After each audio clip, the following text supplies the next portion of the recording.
UAE fire in the petroleum industry area following a drone strike from Iran. This is right at the port loading facility, oil loading facility on this side of Gulf. So I think that's where the pipeline goes. Yeah. Do you see where that ends up? We now have confirmation that, in fact, Iran did strike UAE today, and the Wall Street Journal is now reporting that both ships have been attacked, and this is allegedly from both sides, the United States as well as Iran hitting ships belonging to the others. The U.S. claiming that it's knocked out some of these fast attack boats, and then the UAE saying that they hit their oil refinery at Fujairah, I believe it's called, and that they also hit another and possibly even two tankers to underscore that they are still in full control of the Strait of Hormuz, and nothing is going to be open unless they give it permission. There's also claims we put out this morning that the United States says that we sent 2 warships through the strait and then escorted a couple of American flag tankers out. Iran is saying that's not true. We have no way of knowing. Both sides. Yes, apparently the U.S. side says they sent warships in and then escorted a couple of tankers out. I have severe doubts on that.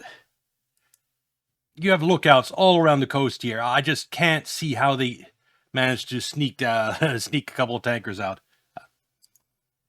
I don't know why. Well, I can imagine why the United States might put that lie out to reassure the oil markets. Sides have not hesitated to tell things that aren't true when they think that it benefits them. All we know is that there has been attacks on the UAE. According to the Minister of Defense, they were cruise missiles. 3 were intercepted, 1 landed in the water. Well, that's just the thing. One reason so many missiles and drone strikes were getting through before is because of the quantity Iran was sending in, one wave. If they're only sending like 4 or 5, then this is after 3 weeks where the UAE has had time to restock, maybe to some extent on interceptors. I can understand that most of them would get intercepted under that scenario. But I think if this was more warning, if they were serious, they would have sent more. There have been attacks on some shipping in the area, and that the Strait of Hormuz is still closed. And that's where we have remained, and that's where we will start the show here. And then we're going to try to figure out what is going to be the result from this. Now, today's events, the fact that the strait is still closed, have been very unpleasant for President Trump to hear, as he told Trey Yingst earlier. I spoke with President Trump for 20 minutes about the situation with Iran. He talked about Project Freedom and the U.S. efforts to guide vessels through the Strait of Hormuz, issuing a new warning to the Iranian regime, saying if the Iranians try to target U.S. ships in this area, they will be, quote, blown off the face of the earth. Well, apparently Iran has tried to has attacked some. So the question is, what is going to happen now? And we have several reports out this morning, or this afternoon. Yeah, this morning. Yeah, I've heard this from several sources that ceasefire has potential to collapse within hours. Yeah. I guess when these came out, Israeli security officials believe the ceasefire between Iran and the U.S. has the potential to collapse possibly within hours. Other reporting is that U.S. and Israeli strikes on Iran are expected within the next 24 hours. That, according to CNN, when you go. And I've heard reports that a lot of more of U.S. military resupply planes carrying ammunition have been flying in just in the last 24 hours. Actually, on the CNN's website, you see, it is unclear whether the ceasefire between Iran and the U.S. will hold after both countries have fired shots. And according to this article, the fragile ceasefire between the U.S. and Iran is being tested as both countries have fired against each other in the last 24 hours. Yeah, there's that too. UAE leaving OPEC, that's bad. I think they'd be more upset about the alliance with Israel, especially because UAE is still fucked over by the closure of Strait of Hormuz. Yes, it can move some oil through the pipeline, but that's its maximum. And so until the Strait of Hormuz is open, UAE leaving OPEC means nothing. So I think they'd be more upset about the Israel alliance. With the U.S. commander in charge of the war declining to weigh in on whether the nearly month-long ceasefire will continue. I wouldn't go into details of whether the ceasefire is over or not. Admiral Bradley Cooper, head of the U.S. Central Command, told reporters on Monday, I think the key thing is for us is that I think the key thing is for us is we're merely there as a defensive force and to give you a thick layer of defensive commercial shipping to allow them to proceed out of the Persian Gulf. And what he's talking about there is this new alleged program that President Trump has came up with, Project Freedom. You may recall that we mentioned earlier. Project Freedom. I'm not very optimistic on Project Freedom. I think it's a project either be completely useless or get a lot of people killed. Here today, where he says that for the good of Iran, the Middle East, and the United States, we have told those countries that we will guide their ships safely out of these restricted waterways so that they can freely and ably get on with their business again. But then that's apparently that didn't happen. There was a ship from South Korea attacked, and Trump made the statement that he dared to Trey Yingst. Meanwhile, the UAE condemns renewed Iranian missile and drone attacks. With the UAE Ministry of Foreign Affairs said in a statement on Monday that the strikes represent, quote, a dangerous escalation, an unacceptable transgression, and a direct threat to the Emirates' security, stability, and territorial safety, adding that they contravene international law. I will say that UAE, out of all the Gulf states, has been the most anti-Iran, most belligerent in continuing the war. It's made itself a target. It has done that. And UN Charter. So we're still left with the question, what next? Now, there was some news that came out on Axios this morning prior to at least most of these reports of combat and strikes between the two, which implied that getting ships safe may not have been the reason for this Project Freedom, but because Trump was getting impatient. President Trump was fed up with the no deal, no war stalemate in Iran. The operation he ordered. I can so understand that. The gas prices in the United States keep creeping upwards. It's now, there are places it's so well over $5. I think in California, some places it's $6 a gallon. And that's putting huge pressure on Trump. And his poll numbers are collapsing, as of course they would. And that's just going to get worse going into summer. So I think this is negotiations. The only way for them to go anywhere is for Trump to make concessions to Iran, which would be political suicide. War escalation just leads to the Middle East going up in flames, and political suicide too. And just doing nothing, twiddling his thumb, is just, slowly being boiled alive by high oil prices. It's got to suck to be Trump right now. It's a self-inflicted problem, though. Shouldn't have attacked Iran's supreme leader without a plan to deal with the closure of the Strait of Hormuz. To change that dynamic could ultimately lead back to war. The president wants action. He doesn't want to sit still. He wants pressure. He wants a deal, the senior U.S. official told Axios.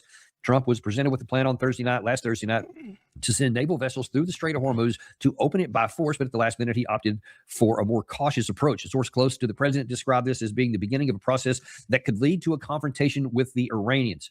And it certainly looks like that they're actually looking for some kind of a cause to start something with the Iranians. Now, we've been telling you for a long time, our forces in the on both sides, there are always people that want the war to start up again. There are always people that hate the other side. It just Israelis, particularly in this war. So, yep, it's.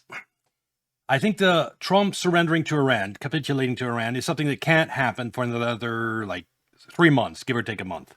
It has to be the rest of the world coming together and forcing Trump's hand, and then he surrenders to Iran. So until then, what we're left with is the status quo of the straits being closed, no actual missiles flying, and just everything getting worse in the global economy. And the second option is what's nearly happening right now, is escalation and missiles start flying.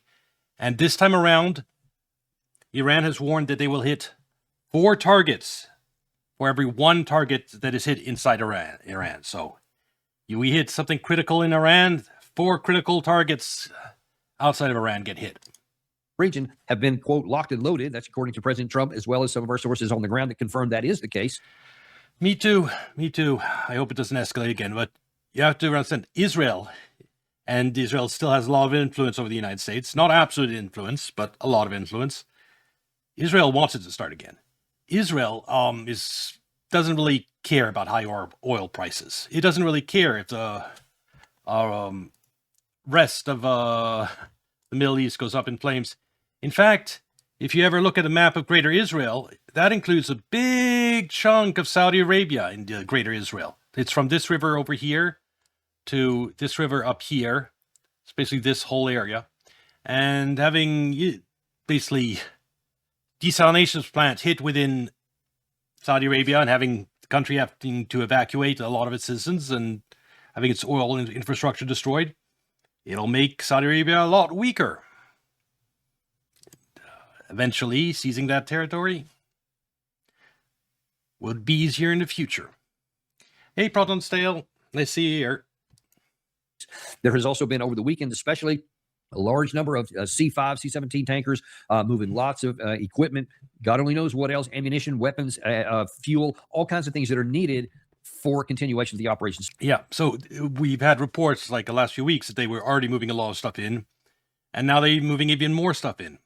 And there's a good chance Trump will want to use it. I mean, it's a gamble for him. I mean, maybe a 1% chance that escalating might cause Iran to collapse somehow, and gambling on that because it's becoming increasingly clear to him that just the status quo is killing him politically. So why not gamble on a 1% chance? And if not, at least he can take the world down with him. So it didn't appear that anybody was thinking, hey, how can we get this war over with? And how can we find... Well, yeah, dams in Iran, I imagine, because the rest of the Middle East doesn't have many dams or mountains. So, yeah. Well, power plants, whatever they hit, yes. If things start up again, I think both sides are be going after critical infrastructure. So it'll be a really, really bad situation. Well, thing is about Iraq has a large Shia population that's allied with Iran. And Iraq, like, it isn't all U.S. forces, for example, have been forced out of Iraq, I believe, recently. So it is a quasi-Iranian ally. So if you talk about U.S. bombing dams in Iran, then maybe. But I don't think Iran would. Find a diplomatic solution out. It looked like they were continuing to set up and set the pace to try and force a way to end this on terms Trump likes. And therein is your categorical problem. When President Trump is talking about how he's impatient for something to be broken now after not even a full month of this ceasefire, we haven't made any genuine attempts to find a negotiated settlement. No, because Trump just wants an Iranian surrender because that's what he needs for political survival. But, and it's 1 month where the Strait of Hormuz is closed, and every day that it is closed, Iran is closer to winning. In fact, if anything, we've gone backwards by publicly announcing a new member of the American diplomatic team, a guy from the FDD, a well-known hawkish organization, added to Witkoff and to Jared Kushner. And nobody should think that they're any kind of neutral negotiators or pro-American negotiators. They may be pro-Trump, but they're definitely not pro-American. They are pro themselves, and they are, of course, pro-Benjamin Netanyahu. Let no one be confused on that, and the Iranians are definitely not confused on that. And that's why they have continued to be very stalwart in their decisions that they're not going to give in on any of the fundamental issues. Mm-hmm. And they're continuing to say, and they said again this morning, they sent out a broad message, despite what President Trump was saying. They said, attention all vessels. If you cross into the Strait of Hormuz without permission from the Islamic Republic of Iran, you will be targeted and destroyed. And apparently they made good on that. And that's what caused President Trump to get upset and tell Trey Yingst that because they have attacked, we may have to blow them off the face of the earth. Now, specifically, one of those ships belonged to South Korea, and President Trump put out another Truth Social since we were on the air last. Here, if you can toss that one up there, where he's trying to draw more people in again. And now he's saying Iran has taken some shots at unrelated nations with respect to the ship movement, Project Freedom, including the South Korean cargo ship. Perhaps it's time for South Korea to come and join the mission. We've shot down 7 small boats. I'm not sure what he means by shot down as opposed to sank, but whatever. That's what he wants said. South Korea to fight his war for him. That's what Trump wants. And okay, do the dying for me. I started this fucking war, but you come in and die by the thousands to open up the straits and save me politically from this disaster. It's so insane. As they like to call them, fast boats, it's all they have left. Other than the South Korean ship, it's all they have left, but they have thousands of them. There have been, at this moment, no damage going through the strait. Secretary of War Pete Hegseth and Chairman of the Joint Chiefs of Staff Dan Kane will have a news conference tomorrow morning. We will certainly be covering that, by the way. Thank you for your attention to this matter. We'll be paying a lot of attention to that as we're trying to all find out, is all of this just to set up a resumption of the war? President Trump is impatient. He wants something to get this over with quick, but he doesn't want to do what is necessary. Listen, there is one path. Yeah, one path. That's basically capitulation to Iran. Political humiliation for Trump that would finish him politically. And Trump is, you have to understand, Trump's support is way, way, way, way, way low. But the people that still support him are the people that support this war. That means the 30, 40% that still approve of Trump's job, that goes down to single, like low double digit, like maybe even single digits if he surrenders to Iran. It'd be the worst approval rating of any president ever, because he'll lose people that are already upset with him and oil prices and what he's doing in Iran will still be upset, and people who wanted war will be upset. Who will support him? Path to reasonably bring this war to a conclusion that will limit the damage, because there's already been a tremendous amount of damage done to the United States since we started this war, both in blood, treasure, and equipment. Tremendous damage to our country. The only way to limit it so we don't add to that growing list is by having a negotiated settlement that in which it's actual negotiations for the first time, which means you have to give something to get something. President Trump doesn't live in that world, though. He lives in the world where I will demand everything and you will get nothing. That's the deal he's looking for. When he says they're looking to make absolutely, a deal. Absolutely. He's interested in Iranian surrender. That's all he's interested in. He's interested in Iran giving him even more than they were willing to during the negotiations before the war. Although the U.S. position is far, far worse today. They're begging me to make a deal. That's a lie. They're not begging him to make a deal. They are saying we're willing to make a deal if all of our primary conditions are met. Remember, the latest offering from the Iranian side was 14 points, and you may recall their previous one was 10. So they've now added to it. And believe me, Trump doesn't like any of them. He said, I think yesterday on one of his Truth Social posts that he has read it, or he made a comment at one of his press briefings that he read it, he studied it, he didn't like it because it requires us to give them something. And yep, exactly. And just to show, this is current tracking of vessels in Strait of Hormuz, and still barely any movement. This area is still as empty as always. And never lose sight of this fact. On the 27th of February of this year, the Strait of Hormuz was open. All of our bases in the region were whole. All of our troops were alive. The process surrendering to Iran, you say, would give him some support from reasonable independents left and right? Well, the problem with that reasonable independence, I'd say I'm not currently a Trump supporter, so I could fall in that category. He still started this fucking war. Gas prices are still going up to $6 a gallon over the summer. It's still going to huge economic pain, and because of Trump's stupidity. Just because he doesn't completely blow up the world, I guess that's good, but I'm not going to approve of him. I might, I'm not going to say, yay, you sort of fixed the horrible problem you already made, and not really. Yeah, it won't help. People that, he started this war, and the only people that still support him are those who still support the war, practically. And those people are gone if he surrenders. Price of oil was $60 some odd, 67, I think, the day before this war started. Hey, navigating. Insert cool entrance here. Yeah, some music, theme music. What type of pose are you doing navigating? Anyway, it's another exciting day in Iran. Well, and how exciting it'll get, we'll see in the next 24 hours. Where are all those things now? 13 Americans are dead. 400 plus are wounded. I've lost count. I don't remember how many aircraft have been damaged or destroyed. It's a large number. 3 dozen, I think, something like that, maybe more than that. Hundreds of millions of dollars worth of aircraft lost. We've also lost and had damaged 16, that's been corrected now. 16 bases in the region have either been damaged or rendered uninhabitable, and we had to withdraw and leave the places behind, set up shop elsewhere. Billions of dollars with a B of radars have been destroyed. All of this because of the war we chose. And then, of course, the biggest one, the Strait of Hormuz remains closed. Not just that the price of oil is high, not just that the price of diesel, gasoline is high, but the bigger issue we're going to have on our show tomorrow, Mike Adams from Health Ranger, really looking forward to having that because he's going to really underscore, he's an expert in a lot of these international events, especially as they relate to food security. And he's going to lay out for us a detailed explanation of just how serious the situation is. Chris Martinson, whom we had on the show last week, put on X this morning something about the cost it's already costing to American farmers.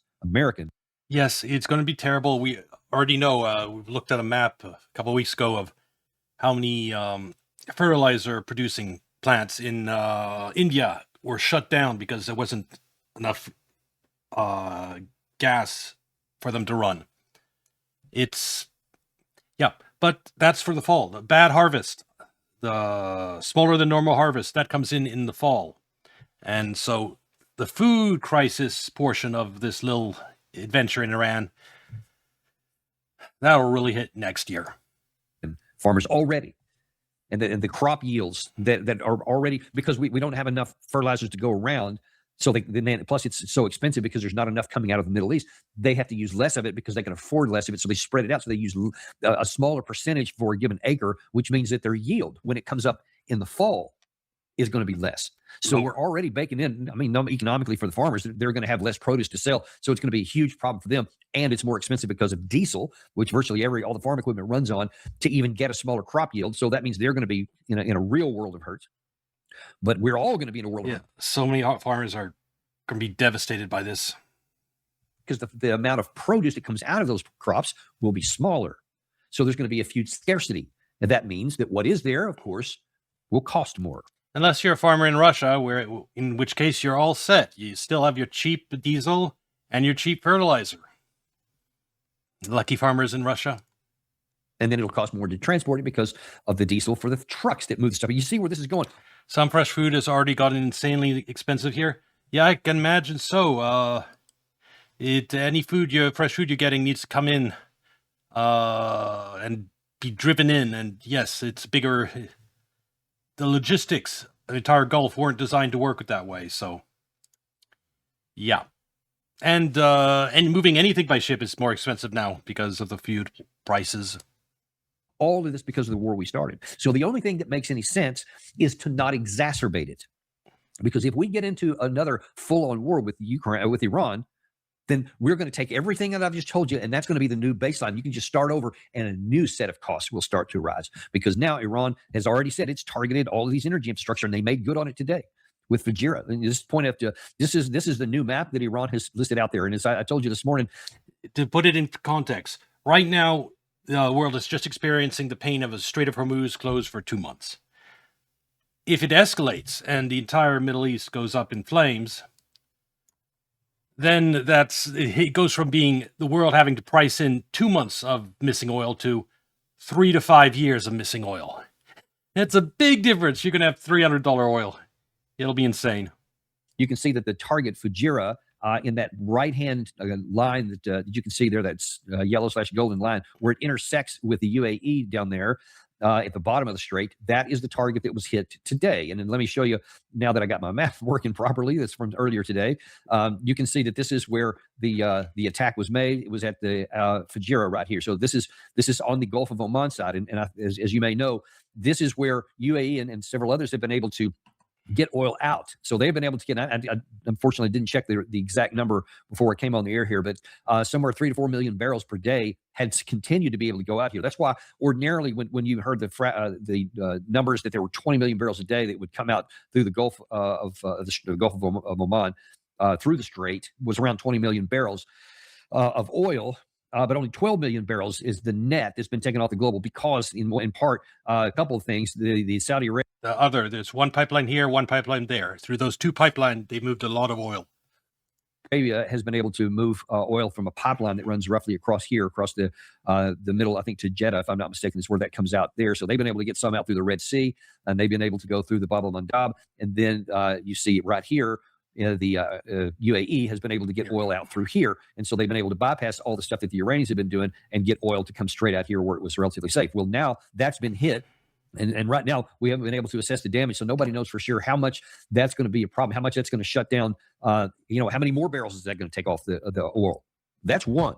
And I think that was probably a shot across the bow by the Iranians to say, we told you, if you restart this war, we're going to go after all of them. Yep. That's it's a warning. One missile strike on that oil exporting port here, it's not going to be, it'll disrupting. It won't be enough to shut it down completely. It will slow the oil exports down. So it's really more of a warning. Qatar, Kuwait, Saudi Arabia, more in the UAE, all the Gulf Arab states, Bahrain, they're going to hit the oil infrastructure of all of them.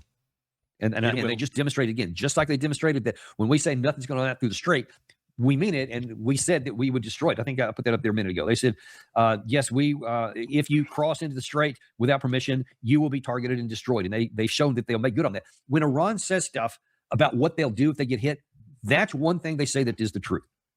Virtually Yes, they carried it out every single time. They've done an eye for an eye every time. everything from before this war started all the way through. When they say, if you strike us and do this, we will do that. That almost always happens. Now, whether they actually shot at our warships, whether they drove them away, I don't know. They've said that before. They've claimed to have attacked a number of our warships over the past, and evidence revealed later that they didn't. So let's take that to hyperbole. But in terms of their actions, as they showed today, both in the strait and in the region, if you restart this, there's a lot more of that to come, and we can't stop it. So the only thing that makes any sense is let's get this war off the table. Let's recognize the reality. Let's don't add to the problems. Here's the problem with that. Here's the problem with hoping that is that when you take a look at what the administration is continuing to do and say, even on television yesterday, it doesn't lend to a lot of hope. Let's take a look at some of that. Here was Hassard, who's, I think, one of the senior administration officials in charge of economic issues. And he was asked a number of important questions, not the least of which, is this a war? A blockade is an act of war. Are we at war with Iran? It is a war. Iran shut down the straits, and the only ones they were letting through were Iranian ships. And You can tell because ceasefires only happen in the middle of wars. It wouldn't be called peace if it wasn't a war. No, you have a war, then you have a ceasefire, and then the war resumes after the ceasefire. That is how it works. We are at war. and President Trump didn't think that was acceptable. So we are still at war with Iran. I don't know what the definition of war is. The reason why Trump doesn't want it to be called the war is he doesn't want to have to go to Congress and get authorization for it. And he's like, which he's supposed to do after 60 days. And he's saying, oh, well, we're not actually shooting right now on the 60th day of this war, so I don't need to do that. Is when we're not shooting and we're negotiating and they're under a lot of pressure. There's no reason, I think, right now to do anything other than what we're doing. The fact is that regime has destroyed the country. I don't know what a war is. Come on, man. This is supposed to be somebody, one of the most intelligent, intellectual people in America that's working at one of the highest levels for the U.S. administration. And you want to tell me you don't have the intelligence of a third grader? Because I think I was say a fifth grader. If it's a third grader, I think they know what war is.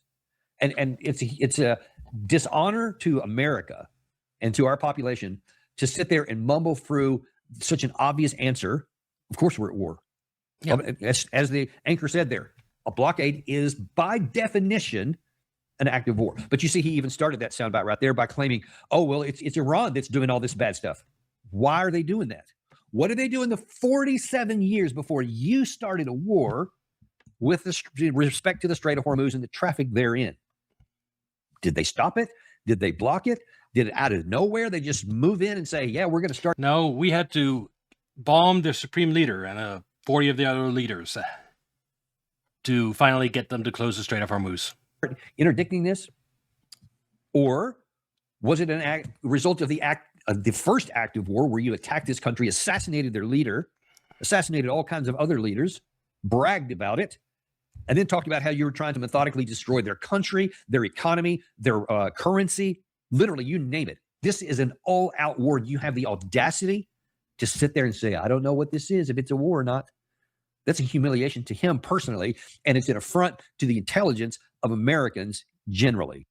It's aimed at that small portion of Americans that still support Trump in this war.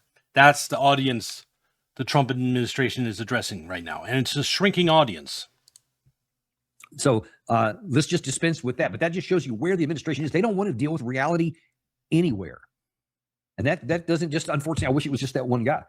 But Scott Bessent was also brought on. He's also going to deal with a little bit of reality. And he's going to try and say, you know what? I know that President Trump said we're going to do this whole, what they think, Project Freedom, and we're going to, help guide people through the strait, but don't worry about it. Because actually, I don't even know why it's necessary, because as everybody knows, we're in control of the Strait of Hormuz. If the Iranians do not have control of the strait, we have absolute control of the I had not heard something this delusional from this administration in a while. strait. We have blockaded the ships going into or out of Iranian ports. Their economy is in free fall, and everyone says they have Oh, good news. The war is over. We control the Straits of Hormuz. tolerance for pain. Well, their soldiers will not have a high tolerance for not getting paid. Yeah. Yes, they do have a high tolerance for pain. They have demonstrated it. And do we? Does your boss? According to that Axios article, he was getting antsy after 3 weeks and he wanted a deal. Doesn't matter if there are no fundamentals for a deal in place. It doesn't matter if what he's asking for is irrational and illogical and that we don't have the leverage and the flexibility and the cards, as he loves to keep saying over and over. We don't have the cards to compel them to do it, but that doesn't seem to bother Trump. He says, no. I just want to, I want it. I want to do this. So Yes, he wants what he needs for political survival, and he's not interested in any outcome that he doesn't come out, if not a winner, then at least politically alive. do something to shake it up. How about we start escorting ships through there? I can only imagine, the Axios article didn't mention this, but I can only imagine that President Trump didn't do that, not because he changed his mind at the last minute, like the article said, but because enough people on the inside militarily, one can only hope that General Kane, I don't know for a fact, I'm just hopeful, but somebody in there probably told him, sir, it won't work. You send our ships there, and then it won't be an issue of them claiming they attacked us. But they will attack us. And then once we get hit there, it doesn't even matter if you successfully repel it. If Iran shot 100 missiles and you shot down 99 of them and one got through, and there's this the image that everybody in the world would be showing of an American warship with smoke billowing off of it, that's all anybody's going to care about. And probably we wouldn't get 99 of them, by the way, if they hit some of that. And then especially if you have a drone swarm. I will mention that in Ukraine, the range of FPV drones, some on the Russian side, they get sometimes 40 kilometers in. So the Strait of Hormuz is in range. If you have a boat here, that starts being in range of FPV drones, and there is no defense against that. There's no anti-air defense against FPV drones. They're too small. So, and there are a lot of sailors on these ships. So, nothing else. Yeah, you'd have dead Americans because there's absolutely no way to defend against this island here, for example. That is FPV drone range of everything that crosses the Strait of Hormuz. On top of that, we have a lot of good technology, a lot of good defensive technology, and there's no doubt that we have good anti-drone capabilities. But I'm telling you, it's a numbers game, and I'm pretty sure that Iran, who's really good at math, knows the numbers. And if you put a ship in the strait, if we really did put a ship in the strait, and especially if we go back into not even pretending like there's a ceasefire, Iran can say, we'll just do math on your ship. And you can shoot down a bunch of stuff, but you're going to run out of anti-ship missiles pretty quick, or ammunition to take down drones. And once you have done the last of it, then you won't be able to stop anything. Also, our closest base to resupply, really, for the U.S. Navy is it's one of these islands way here. Right here off this tiny island chain. So a U.S. ship needs to resupply. It has to travel all the way out here. It's really an awkward situation because all of our bases in the Middle East, naval bases, are inside of here, basically, and we can't get to them. It comes in there. I mean, if Iran was smart, that's what they would do. Don't put our ships in harm's way to find out if they're smart, because they probably are. But that's where we are. That's what this is going to do. Of course, that continues to not only with... It's not even an issue if they're smart. We know that Iran has a decentralized military structure. Like, it has commanders here, different areas. And when your warship comes in, you only need one smart commander at one of these places to take down the ship. It's not like it's practically guaranteed to happen. Starting the war harm us. But if you put our ships in a position to find out how smart they are, you're going to lose some of our troops in the process. That's something we should not do. I can't more emphatically tell you how bad of an idea that would be. Best it wasn't finished. He said a number of things. We're actually going to keep it a little bit short from what he did say. But one of the other things he said, listen, he's going to repeat that we're in control of here, and we'll see if this war escalates or not. We would encourage the Iranians to let these more than 300 vessels leave. That they can fire on them. I think it's called the Mosquito Navy. Is being swatted. Numerous ships, maybe in double digits, have been destroyed. And the U.S., we are just firing if fired upon. We are not the provocateurs here. But if the Iranians want to escalate here, we are willing to escalate. We are saying, for the good of the international community, let these ships out. And we are expecting our international partners to engage in the same. He's been saying, lift your blockade on the Strait of Hormuz. That's what he's saying to Iran. He says, let these ships out. We won't let your ships out, but let these ships out.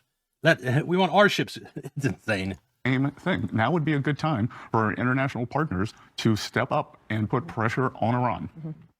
So, yeah, I mean, you saw President Trump in that Truth Social a minute ago. Oh, yeah. How about it's time for South Korea? Now, remember, he had been saying a lot of this to our European allies for I think, since the beginning of the ceasefire period, even before that, actually. He was saying, how about y'all come and help out? You remember there was the issue he had with Keir Starmer. It's been a couple of days since I've seriously checked in on the Iran war situation, and it's shocking to see U.S. officials still maintaining their delusional stances on what's going on. And as long as that's happening, as long as, like, you have Besson saying we control the Strait of Hormuz, and you have Trump saying we're winning this war, okay, there's no hope of the straits opening or this war ending, because the only way this ends, short of a disaster with the entire Gulf going up in flames, is Trump capitulating to Iran. He asked for a warship, and Starmer deferred, and then allegedly later said, you know what, we'll send a ship down there. And Trump said, I don't need your ship. Forget it. We can deal with that. We've already won the war. What do we need that for? Remember that? That's what he'd said before. Now we're asking for it again. Well, no, not always. If, like I said, 3 or 4 months from now, the rest of the world will force Trump to capitulate. And they'll, when the rest of the world is twisting your arm and forcing you to surrender to Iran, you won't be able to remain delusional and pretend you're winning anymore. But we're a long way out from that. Like, you're not hearing about any nations putting pressure on the United States yet. Of course not. It's not gotten bad enough. And United States, if things have to get real bad for countries like Japan to get desperate enough to start putting real pressure on Iran, real pressure on U.S., because there are levers, economic levers, that, especially with the midterms approaching, that countries can put on Trump and force him to capitulate. So you have to think about our allies. I mean, what are they thinking about all this? They hear 1 minute, yeah, I want your ship, and the next minute, yeah, I don't really want your ship, and well, maybe I'll do it. No, you're an idiot. I don't like you. You're stupid anyway, and you're a paper tiger, and y'all suck. All this kind of stuff, and then go back again to ask him. I mean, they got to think, what is wrong with this guy? These are our allies we're talking about here, not our adversaries. Although maybe they will become adversaries later on. Well, if you're wondering, we don't have to wonder all of it, because Francois... yeah, a lot of people are confused about what's going on, and to me, it actually makes perfect sense what the administration is doing in terms of why they're doing it. It's the only thing they can do. The only path that they have for political survival is to claim victory, and like Trump and Besant are doing, and just claim that, and then eventually at some point miraculously have Iran surrender to the United States, and actually somehow that victory comes. That is the only path for political survival of the Trump administration. And so that's the route they're taking. I mean, all other routes are dead end politically. Trump is finished if he surrenders, and he's the escalation path, he might get desperate enough to try that one, but the surrender path, no. He's going to have to be compelled to do that. He's going to pretend he's winning right up until the bitter end, and the rest of the world forces him to surrender to Iran. Francois Mitterrand, sorry, older French guy. This is Emmanuel Macron, who went in front of cameras and was being characteristically polite and pleasant, but you don't have to read very far between the French lines here. I mean, honestly, just look at Ukraine and Zelensky. It's the same situation. Zelensky's claiming he's winning the war in Ukraine. Like, let's just go a year ago. Look at that. That's a year ago. This is today. That is called Ukraine losing the war. It's Zelensky. We're winning. We're winning bigly, just like Trump. It's the reason he's doing that is that his only path. He's finished politically. They'll have to flee the country if he says the truth that Ukraine is losing. And if he wants to negotiate and surrender to Russia, he's finished politically too. The forces that back him abroad and domestically will all turn on him. So he can't do that. Trump is basically in the same position as Zelensky. He has to keep pretending he's winning a war that he's actually losing badly. Vous allez participer à l'initiative qu'a annoncée le président Trump. Je ne sais pas quelle est cette initiative. Vous savez, il y a 10 jours, nous poussions, dès que le cessez-le-feu a été déclaré, pour faire deux choses. J'avais eu le président Trump et le président Pezeshkian. Le cessez-le-feu devait inclure le Liban et le cessez-le-feu devait permettre la réouverture d'Ormuz. Le vendredi, nous avons tenu cette mission ad hoc qui a rassemblé de nombreux États et gouvernements, on était une cinquantaine, de tous les continents d'ailleurs, ce qui était une très bonne chose. Le même jour, les États-Unis ont annoncé faire un blocus. Bon. Aujourd'hui, je regarde la situation. Si les États-Unis veulent réouvrir, sont prêts à réouvrir Hormuz, c'est très bien. C'est ce qu'on demande depuis le début. Mais nous, on ne va pas participer à quelque opération de vive force que ce soit dans un cadre, pour ma part, qui ne me semble pas clair.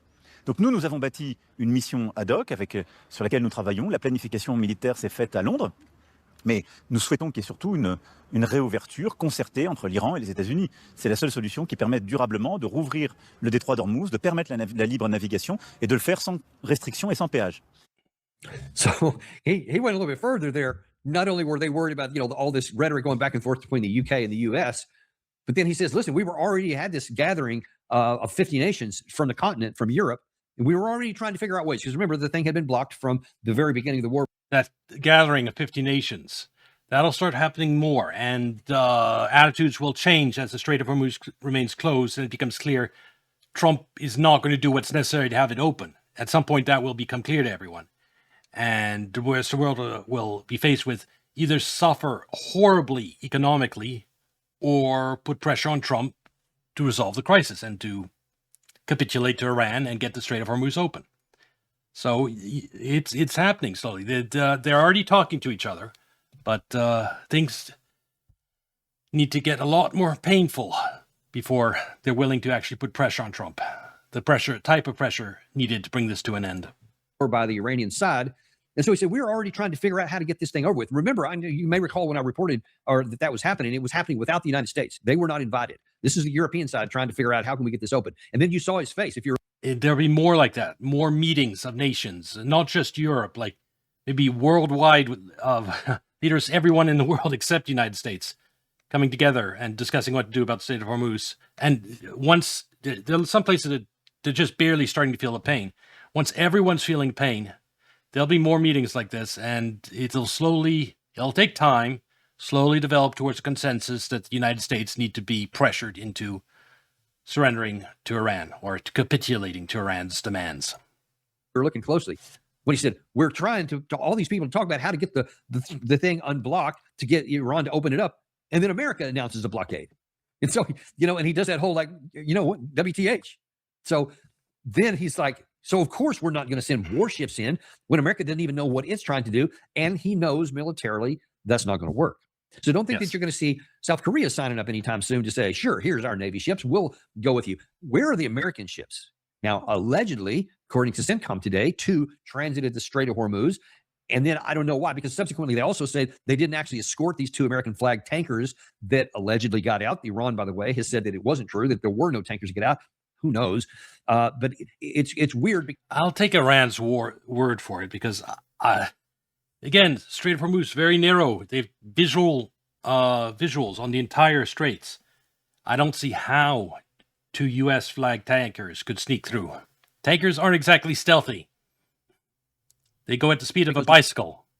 Claimed that two warships transited the Gulf, transited the Strait, and then we're back in the Arabian Gulf, and that they didn't transport these ships. But then there's also some strange that in support of this Operation Freedom, there's a number of ships that are applied, like 100 airplanes, other kinds of assets in support of.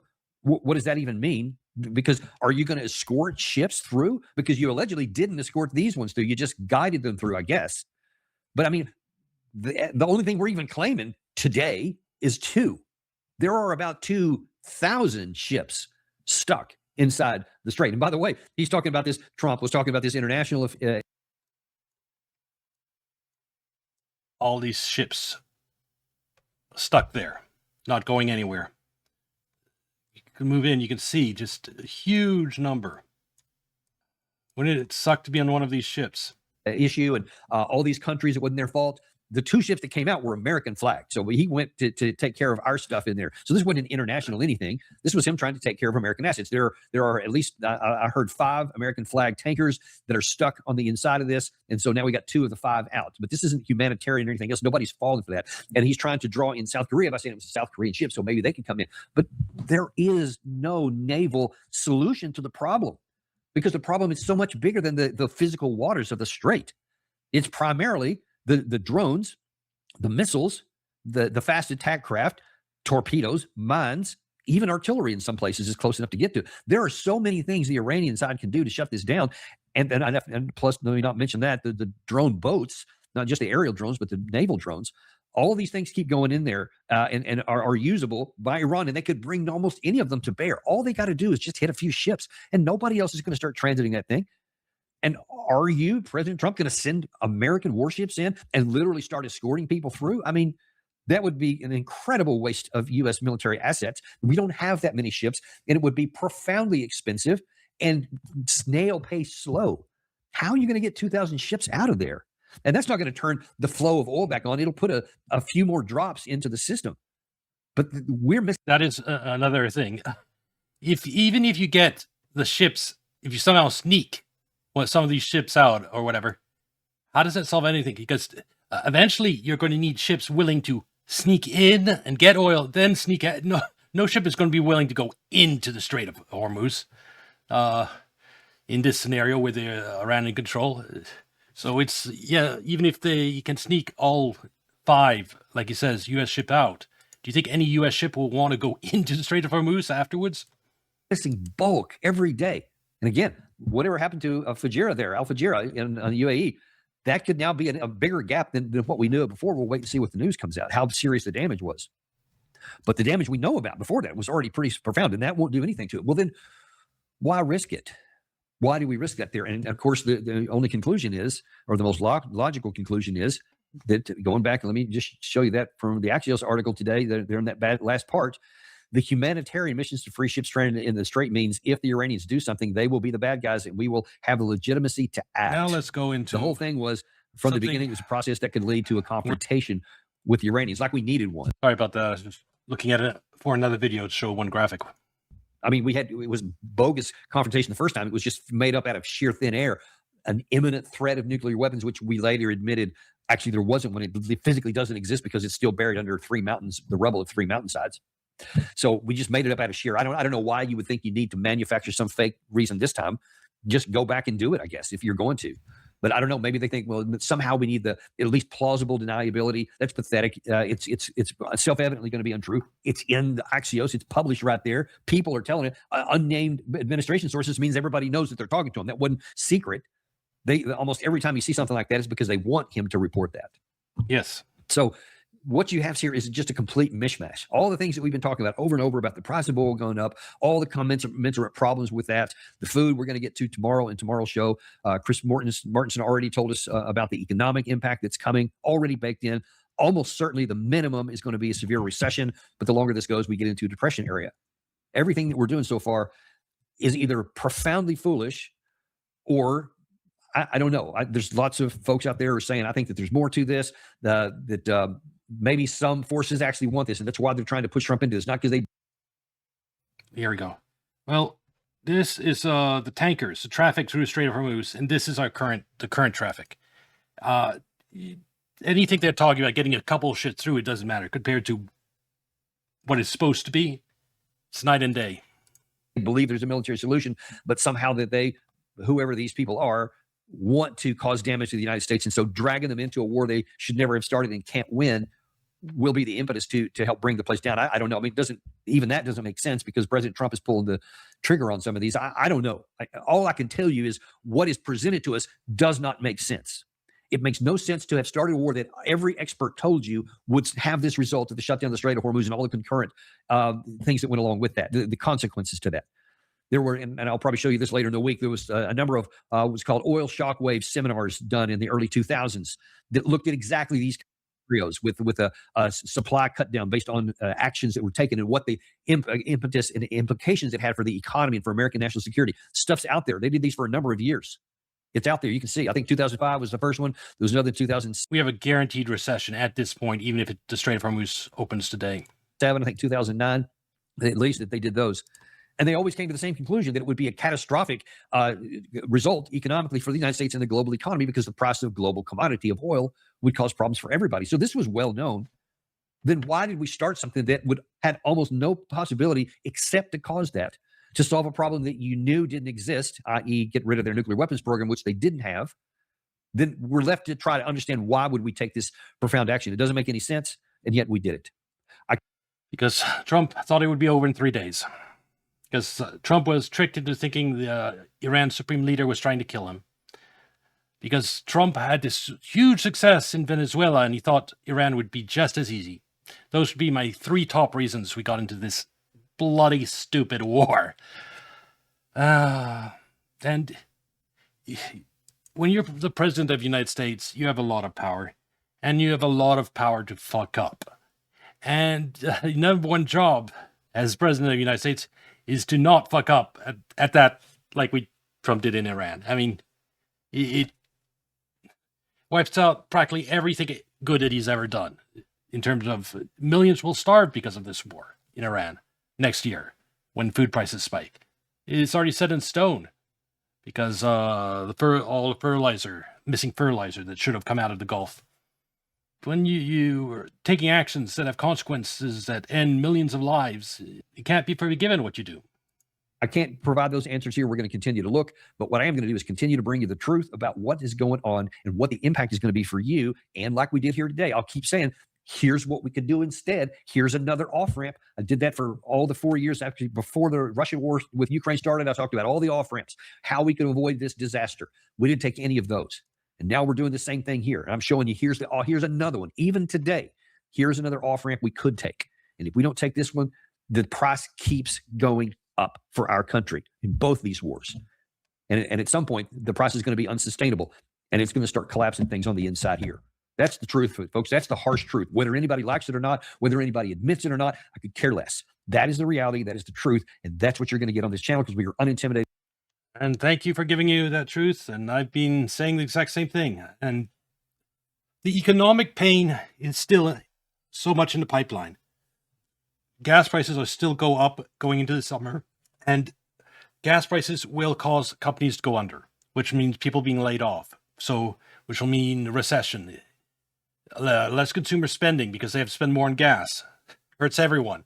Hurts all retailers. Weaker retailers go down. People get fired. It's economic contagion from the oil price shock is going to spread throughout the economy and global economy. You're going to have companies overseas that go out of business, and companies in the United States that depend on the imports from those companies also go out of business. It's a chain reaction. And that's going to be playing out over the rest of the next year. And the longer straits remain closed, the bigger the eventual crash and pain. Anyway, this will be on YouTube. Please like and subscribe. You can watch on Kick on Twitch. And I'll see you next video. Bye.